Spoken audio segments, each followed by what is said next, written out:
Assalamualaikum warahmatullahi wabarakatuh. Kembali lagi di channel Misteri Malam, tempat di mana kisah-kisah nyata, cerita mistis, dan pengalaman horor dari berbagai daerah kami ceritakan apa adanya. Cerita malam ini datang dari sebuah desa yang masih memegang kuat adat dan kepercayaan lama. Sebuah kisah tentang fitnah, iri hati, dan sumpah pocong. Sumpah yang dipercaya warga sebagai sumpah paling sakral dan paling berbahaya.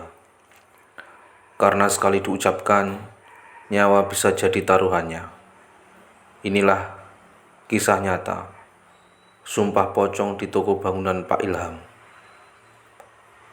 Pastikan kalian menonton sampai selesai dan ambil hikmah dari setiap ceritanya.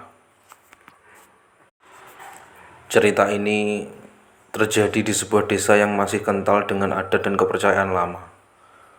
Warga di sana masih percaya bahwa sumpah pocong bukan main-main. Di desa itu berdiri toko bangunan paling besar milik Pak Ilham dan Bu Asih. Usahanya maju, pesat, dari toko kecil sampai punya cabang. Orang kepercayaan mereka hanya satu, Mbak Yanti. Sejak toko masih berupa kios seng, Mbak Yanti sudah membantu. Ia datang paling pagi, pulang paling akhir. Soal uang, Pak Ilham tak pernah ragu padanya. Semua karyawan segan dan hormat, kecuali satu orang, Nuning. Karyawan baru 6 bulan itu diam-diam iri. Ia merasa Mbak Yanti terlalu dipercaya. Suatu hari, Pak Ilham dan Bu Asih harus keluar kota seminggu. Sebelum berangkat, Pak Ilham berpesan, "Yanti, uang penjualan masukkan brankas. Jangan sampai ada selisih." "Siap, Pak," jawab Mbak Yanti. Kunci brankas hanya dipegang dua orang, Mbak Yanti dan Nuning. Hari-hari pertama aman, sampai suatu malam Mbak Yanti menghitung uang setoran. Ia terdiam, jumlahnya kurang. Awalnya ia pikir salah hitung, tapi kejadian itu terulang, bahkan semakin besar. Mbak Yanti gelisah, tapi memilih menunggu pemilik pulang. Begitu Pak Ilham kembali, Mbak Yanti langsung melapor, "Pak, uang brankas hilang banyak." Saya tidak berani bilang lewat telepon. Pak Ilham terkejut. Besoknya semua karyawan dikumpulkan. Suasana tegang. Pak Ilham berkata tegas, "Saya tidak mau menuduh, tapi saya minta yang ambil uang mengaku." Tiba-tiba Mbak Yanti bersimpuh, "Demi Allah, Pak, saya tidak ambil. Saya kerja di sini dari nol." Air matanya jatuh. Nuning angkat bicara, pelan tapi menusuk. "Pak, saya pernah lihat Mbak Yanti buka brankas sore hari setelah toko tutup." Semua menoleh. Mbak Yanti pucat, "Itu tidak benar. Saya tidak pernah." Karyawan lain mulai berbisik-bisik. Akhirnya seorang warga berkata, "Kalau tak ada yang jujur, sumpah pocong saja." Ruangan langsung hening.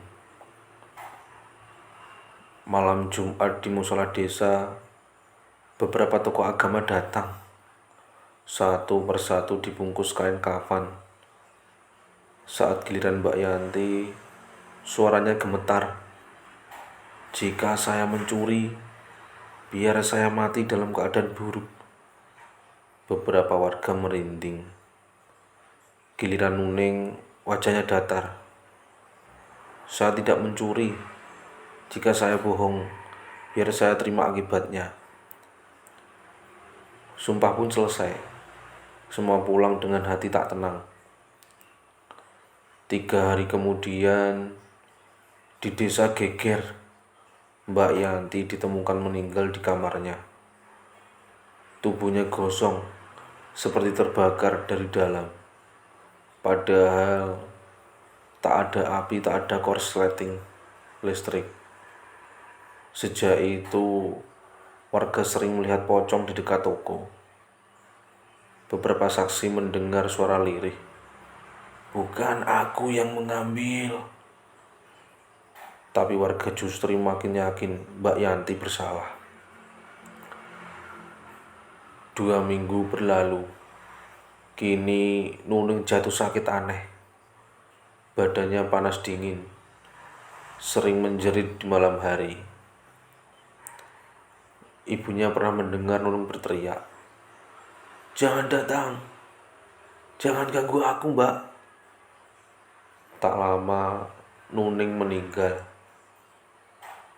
Sebelum meninggal, ia menitipkan surat. Surat itu diberikan ke Pak Ilham. Isinya membuat semua warga merinding. "Saya yang mengambil uang itu.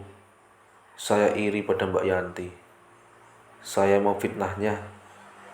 Saya juga menyantetnya agar terlihat bersalah. Maafkan saya takut." Pak Ilham lemas membaca surat itu. Warga desa terdiam. Sejak hari itu, pocong Mbak Yanti tak pernah terlihat lagi. Seolah arwahnya tenang setelah kebenaran terungkap.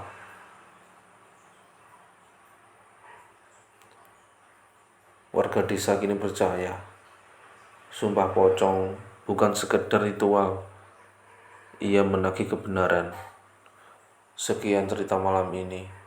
Wassalamualaikum warahmatullahi wabarakatuh.